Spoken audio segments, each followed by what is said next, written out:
Friends, मैं doctor उपासना त्यागी welcome करती हूँ आप सभी का अपने YouTube channel doctor mom remedies में। आज की वीडियो में मैं बात करूँगी टाइप्स ऑफ फीडिंग बॉटल्स के बारे में कि कितनी तरह की कितने मटेरियल की फीडिंग बॉटल्स आती हैं, कौन सी मैंने यूज़ की है, कौन सी मैं रेकमेंड करूँगी कि आप भी यूज़ करें, कौन सी मेरे को अच्छी लगी, कौन सी मुझे इतनी वर्थ नहीं लगी। तो अगर वीडियो आपको अच्छी लगे लाइक कीजिएगा, शेयर कीजिएगा, कोई क्वेरी हो आप कमेंट कर सकते हैं, चैनल को सब्सक्राइब कर लीजिए, नोटिफिकेशन बेल आइकन कर लीजिए कि आने वाली सभी वीडियोस की नोटिफिकेशन मिले। और अगर आप चाहें तो मुझे इंस्टाग्राम पर भी फॉलो कर सकते हैं। तो चलिए वीडियो को स्टार्ट करते हैं। Feeding bottles, types of feeding bottles, इस पे मुझे मेरे एक सब्सक्राइबर ने मैसेज किया था कि मैं इसके ऊपर वीडियो बनाऊं, तो मैं उन्हीं के कहने पे ये वीडियो बना रही हूँ। टाइप्स ऑफ फीडिंग बॉटल्स मतलब जिससे आप बच्चे को दूध पिलाते हैं। अगर हम साइजेस की बात करें तो ये बहुत सारे साइजेस में आती है। जैसे कि अगर हम बात करें, ये 125 ml में आती है, ये 260 ml में आती हैं, 330 ml में आती हैं। और ये साइज़ किस पे डिपेंड करते हैं कि जैसे जैसे बच्चे की कैपेसिटी बढ़ती है वैसे वैसे बच्चे को ज़्यादा दूध पिलाना की ज़रूरत होती है, तो उसके बेसिस पे अलग अलग साइजेस हैं। अब इसका मतलब ये ज़रूरी नहीं है कि आपको सबसे छोटी ही खरीदनी है अगर न्यूबॉर्न है, क्योंकि बच्चा होल्ड तो करता नहीं है, तो वो बॉटल बहुत ज़्यादा दिन नहीं चलती है और थोड़े दिनों में बच्चे का जो पीने की कैपेसिटी है वो बढ़ जाती है, तो वो वेस्ट हो जाती है बॉटल। तो आप चाहें तो बड़े साइज़ की बॉटल भी परचेज़ कर सकते हैं और जो निप्पल साइज़ है उसका वो छोटे होल वाला परचेज़ कर सकते हैं, जिससे कि वो बॉटल आप लंबे समय तक यूज़ कर सकें। अगर आपकी पॉकेट अलाउ करती है तो आप साइजेस के अकॉर्डिंग लीजिए, और अगर आपकी पॉकेट अलाउ नहीं करती है ज़्यादा तो आप एक बड़ा साइज़ ही ले लीजिए और आप 6 मंथ्स तक तो मिनिमम उस बॉटल को ईजिली यूज़ कर सकते हैं। मैं 6 मंथ्स में चेंज कर देती हूँ बॉटल, इसीलिए मैं आपको बता रही हूँ। और अगर मैं निप्पल्स की बात करूँ तो मैं 3 महीने में निप्पल्स चेंज कर देती हूँ। अब कई बार ऐसा होता है कि बॉटल और निप्पल्स बिल्कुल सही कंडीशन में होती है, उनके कलर भी चेंज नहीं हुए होते हैं, तब भी मैं चेंज कर देती हूँ।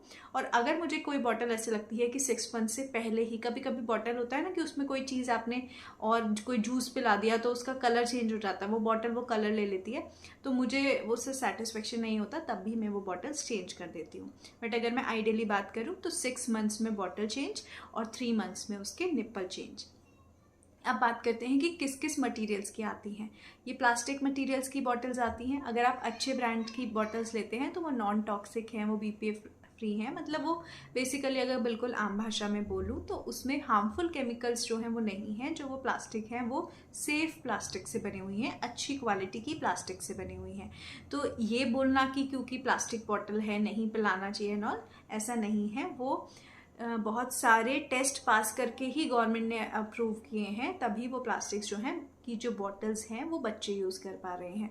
ऑलरेडी प्लास्टिक्स बैन हो चुके हैं, तो आपको लगता है कि एक चीज़ जो बच्चे की फीडिंग से रिलेटेड है, इतनी इंपॉर्टेंट है, गवर्नमेंट उसको बैन नहीं करती, बट नहीं की क्योंकि वो अच्छी क्वालिटी की बनी होती हैं। First thing. सेकेंड, जो ये बॉटल्स हैं ये प्लास्टिक वाली हो गई। दूसरा, कांच की बोतलें आती हैं जो ग्लास की बनी हुई हैं, और एक स्टील की बॉटल्स भी आती हैं। अगर स्टील की मैं बात करूँ, पर्सनली मैंने वो यूज़ भी नहीं किए हैं, और मुझे पता नहीं, जो स्टील के जैसे थर्मस वगैरह आते हैं वो भी बहुत अच्छे नहीं लगते हैं, तो इसलिए स्टील तो मैंने बिल्कुल भी यूज़ नहीं किया। मुझे ऐसा लगता है उनको कितना भी क्लीन करो बट उनमें कुछ स्मेल रह जाती है। दूसरा, आप उनको स्टरलाइज नहीं कर सकते, तो उनको आपको नॉर्मल ही वॉश करना होता है। तो मुझे लगता है कि बॉटल एक बार स्टरलाइज ज़रूर होनी चाहिए। स्टरलाइज मतलब कि जर्म फ्री। अगर आप स्टरलाइज प्रॉपरली बॉटल को करते हैं तो ऑलमोस्ट 99% तक उसके जर्म्स खत्म हो जाते हैं। स्टील की बॉटल्स को आप स्टरलाइज नहीं कर पाते हैं, तो इसलिए मुझे लगता है कि मैं वो रेकमेंड नहीं करती हूँ, क्योंकि मैंने खुद भी यूज़ नहीं किया और मुझे वो नहीं पसंद है। नेक्स्ट, अगर बात करें कांच की बॉटल्स की, अगर मुझे कभी भी वामिका का दूध थोड़े टाइम के लिए स्टोर करना है, मतलब वो इंस्टेंट मुझे नहीं पिलाना है, तो I always prefer glass bottles, कांच की बॉटल्स। क्यों? क्योंकि जो कांच की बॉटल्स होती हैं उसमें एक तो स्मेल नहीं रहती है बिल्कुल भी, और फिर जो है अगर आप स्टैंडिंग मिल्क रख देंगे, मतलब ज़्यादा देर के लिए प्लास्टिक में मिल्क रख देते हैं, तो वो पता नहीं क्यों मुझे माइंड का सेटिस्फैक्शन नहीं देता है पर्सनली। अगर बच्चे को इंस्टेंट मिल्क पिलाना है देन इट्स फाइन कि मैंने वो प्लास्टिक वाली बॉटल में पिलाया है, लेकिन अगर मुझे वो बॉटल जो मिल्क है थोड़े भी टाइम के लिए स्टोर करना होता है, कहीं मार्केट में जाना है, कहीं रेस्टोरेंट में जाना है, या हमें ट्रैवल करना है, तो we always prefer glass bottles. हम उसी में मिल्क लेके जाते हैं, और चाहे पिलाने के लिए हम प्लास्टिक वाले में ट्रांसफ़र करके उसको पिला सकते हैं। जो ये कांच वाली बॉटल्स हैं ये बहुत सारे ब्रांड्स की आती हैं। मैंने पर्सनली 2 ब्रांड्स की यूज़ की हैं, एक तो पिजन की और एक लव लैब की। जो पिजन की बॉटल है वो थोड़ी एक्सपेंसिव है, मतलब थोड़ी नहीं, वो एक्सपेंसिव है, 700 रुपये के आसपास की बॉटल है, 600-700 की। और अगर लव लैप ब्रांड की बात करें तो वो 250-300 रुपये की बॉटल है कांच की, और सेम साइज़ की 260 ml की बॉटल है दोनों। लेकिन मेरा पर्सनल एक्सपीरियंस ये है कि जो दोनों मैंने सेम टाइम पे परचेज़ की थी, जस्ट 1 डे का डिफरेंस था दोनों बॉटल्स में। तो जो कांच वाली बॉटल पिजन की है उसका जो रिम है, ऊपर का जो ढक्कन होता है, उसकी रिंग्स ख़राब नहीं हुई। लेकिन जो लव लैप वाली बॉटल है उसकी जो रिंग्स हैं वो थोड़ी सी लूज़ हो गई, ऐसा मुझे लगता है, कंपैरेटिवली जो पिजन वाली बॉटल है उसके कंपैरिजन में। दूसरा, अगर मैं निप्पल की बात करूँ, निप्पल दोनों ऑलमोस्ट सेम ही तरह के हैं। निप्पल मेरा पहले इनफैक्ट पिजन वाला ख़राब हो गया, लव लैप का नहीं ख़राब हुआ, बट वो मैं थोड़ा वामिका का भी वो मानती हूँ क्योंकि उस टाइम पे उसका टीथिंग फेस था तो वो बहुत ज़्यादा निप्पल्स को काट रही थी, तो शायद इस वजह से हुआ। बट अगर मैं दोनों निप्पल्स को टच करती हूँ तो क्वालिटी वाइज दोनों ही निप्पल सेम है। तो कांच की बॉटल जो भी आपकी पॉकेट अलाउ करे आप ले सकते हैं। रिकमेंडेशन मेरी यही है कि अगर कभी भी बच्चे का दूध स्टोर करके लेके जाना है या लंबे समय तक आपको इकट्ठा करके कहीं लेके जाना है, तो आप इंस्टेंट, अगर बच्चा नहीं पी रहा है, लंबे समय तक भी नहीं, मान लीजिए आपको आधा घंटे के लिए भी रखना है, तो कांच की बॉटल में ही रखें रेदर देन उसको प्लास्टिक की बॉटल में रखने के। आप चाहें तो एक भी खरीद सकते हैं कि भाई मुझे कभी भी अगर रखना है तो मैं इसमें रख लूँ और पिलाने के लिए मैं नॉर्मल अपनी प्लास्टिक वाली बॉटल्स यूज़ करूँ।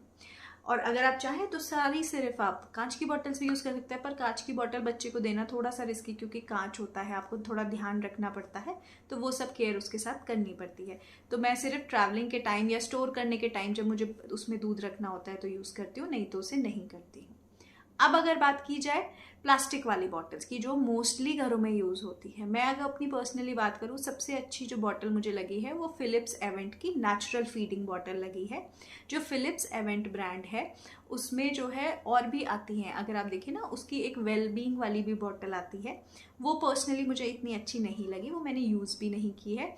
लेकिन जो ये नेचुरल फीडिंग है, इनफैक्ट जो नेचुरल फीडिंग बॉटल है ये निप्पल के बेसिस पर है, जो इनका निप्पल है वो बिल्कुल मदर निप्पल जैसा है। तो जब ट्रांजिशन होता है या एक ही टाइम पे होता है ना, कुछ बच्चे जो है मदर फीड भी ले रहे होते हैं और उसके साथ जो है वो बोतल से भी पीते हैं, तो बोलते हैं कि बोतल नहीं पकड़ रहे हैं। तो कंपनी ने भी ये क्लेम करती है, इनफैक्ट मैंने भी ये नोटिस किया कि वो जो निप्पल है वो बिल्कुल ऐसे बना हुआ है जैसे मदर ब्रेस्ट है, और फिर बच्चा मदर के निप्पल जैसा ही बच्चे को फील होता है, तो बच्चा इजीली उससे दूध पी लेता है। इसके अलावा चीकू जो ब्रांड है आपका, उसकी भी मैंने बॉटल यूज़ की है, लेकिन वो मुझे इतनी अच्छी नहीं लगी, तो मैं उसके ऊपर बहुत ज़्यादा, मतलब अपना रिव्यू मैं आपको बता रही हूँ, मैंने इनफैक्ट रिव्यू भी इस पर शेयर किया है।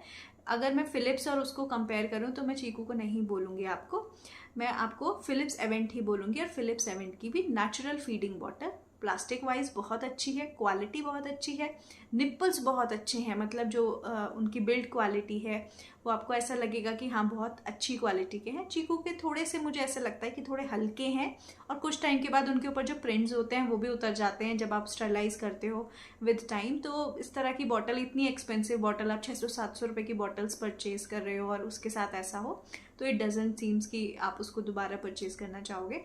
तो मैंने एक ही सिर्फ चीकू की बॉटल ली थी, वो मुझे पसंद नहीं आया, तो उसके बाद मैंने फिर वापस अपना फिलिप्स एवेंट ही यूज़ किया, वही मुझे बेस्ट लगा, और उसकी भी नेचुरल फीडिंग बॉटल। मेरी रिकमेंडेशन फिलिप्स एवेंट की नेचुरल फीडिंग बॉटल है, आप उसको यूज़ कीजिए। उसका जो निप्पल है बिल्कुल मदर निप्पल जैसा है, उसकी जो होल्ड है वो बहुत बल्की नहीं है बॉटल, बच्चा भी ईजीली उसको होल्ड कर पाता है। सो ये सारा मेरा निष्कर्ष और जो भी मैं बोल सकती हूँ अपनी जर्नी में जो मैंने सीखा, ये उसके बेसिस पे है। हो सकता है कि आपकी चॉइसेस अलग हों, आपकी प्रेफरेंसेस अलग हों, तो आप ज़रूर मुझे कमेंट करके बताइएगा कि आप अपने बच्चे के लिए क्या यूज़ कर रहे हैं और क्या ये वीडियो आपके लिए इन्फॉर्मेटिव रहा। अगर अच्छा लगा हो लाइक कीजिएगा, शेयर कीजिएगा, कोई क्वेरी हो तो आप कमेंट कर सकते हैं, और प्लीज़ चैनल को सब्सक्राइब कर लीजिए और मुझे इंस्टाग्राम पर भी फॉलो कर लीजिए। Thank you so much.